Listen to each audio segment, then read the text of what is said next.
self-limiting beliefs. We all get them, even me. I want to run through some of my thought process to overcome them that have led me to building an 8-figure business and multi-7 figures in personal wealth and achieving some pretty cool stuff.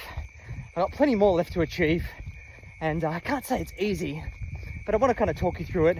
Hopefully you'll get some wisdom.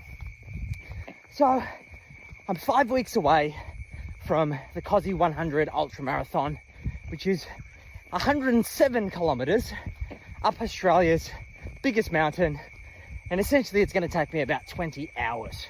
Now, up until this point, my longest run is 60 kilometers. Did an ultra marathon in 8 hours, and that was really challenging. I think that, like, wow, could I run an extra marathon on top of that? I'm going to try my best. The answer to that is still, I don't know. There's only one way to find out. Now, I like to consider myself somebody who's got a strong mindset. I was having a conversation with a friend of mine recently about business and talking about the business strategy and our pathway to building a $100 million business. And he's like, you don't doubt yourself, do you? Like, you've got a lot of conviction in your approach. And I'm like, I do. As long as it's in my area of comfort. And I do try and push myself out of my comfort zone. You guys have been following me for a while. You know that I've made a lot of videos around getting out of your comfort zone, and that's where growth lives. However, I find myself getting comfortable in those uncomfortable situations, and I trust in my ability to problem solve and to iterate and to find a solution to whatever life and business presents to me. Now, through this kind of preparation for this ultra marathon, I've certainly had fleeting thoughts of self-limiting beliefs. I'm struggling with a little bit of a knee injury at the moment. It's been hurting for the last couple of days. Doesn't hurt while I run, hurts afterwards. And it's like this kind of dull pain, typically in the back of my knee. And it's really kind of eating away at me because I'm like, okay, well, should I rest? Should I take this as a signal to look after myself? Should I go out and train? If it's not bad, maybe it's not an issue, and maybe keeping moving and training is the best thing to do. What if you are underprepared and you get out there and you don't have what it takes, and the physical exhaustion leads you to the did not finish, or the DNF, as ultra runners call it? Or do I potentially end up with an injury that stops me from competing altogether? It's complicated. And the reality is, I don't know. Nobody will know. And that's the hard part of navigating situations like this. Now, when you've got that veil of uncertainty that kind of clouds your judgment, it gives an opportunity for self-limiting beliefs to start creeping in. I found myself having fleeting thoughts of like, well, who are you to run a 100-kilometer ultra marathon in your first year of running? When I run the race, I think I'll be running for like 9 months. Who are you to compete at that level? And why are you setting these ridiculous expectations and standards for yourself? And I have a thought process to unpack that. So, the first thought is a trigger, okay?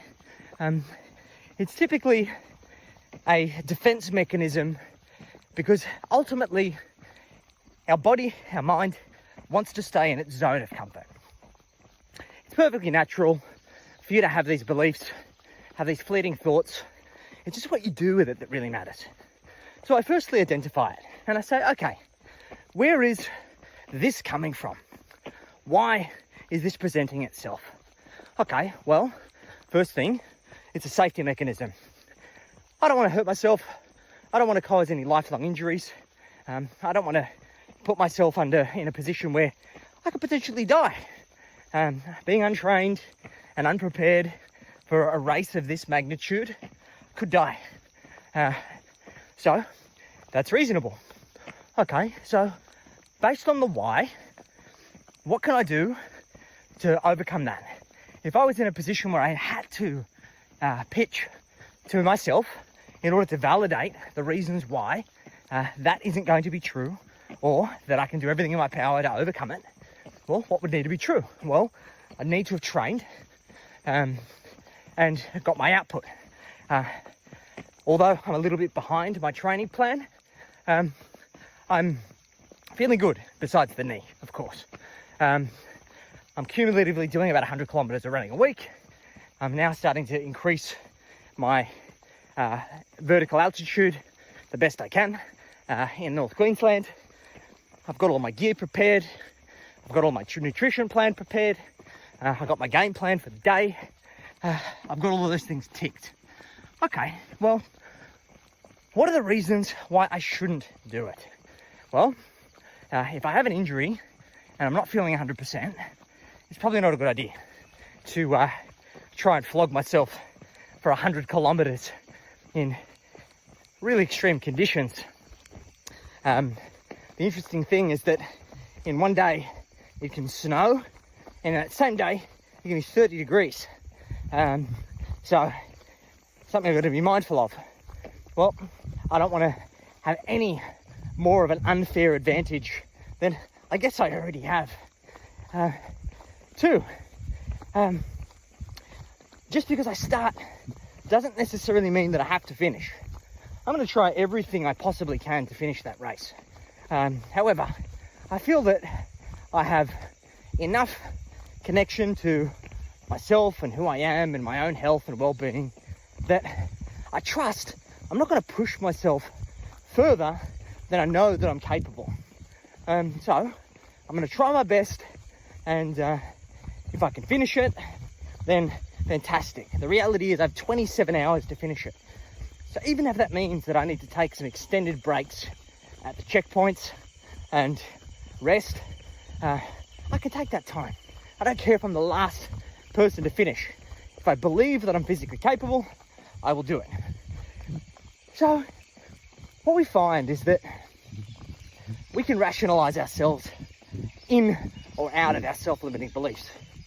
And I think developing a pragmatic process of unpacking that belief, understanding where it comes from, of justifying for and against, I find creates the mental space that it quietens the voice of that self-limiting belief in the first place, and I can kind of park it, because from my mindset's perspective, I've kind of processed it and dealt with it. I'm moving on to the next thing.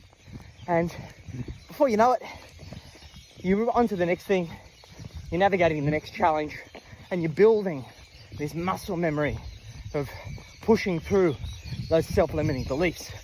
Because at the end of the day, the great thing about self-limiting beliefs is once you create them, they're yours to keep. And once you have them, they're also yours to destroy. So it's about building the capability to tear them down when they're not serving you. So let's finish this run. Let me know what you guys think.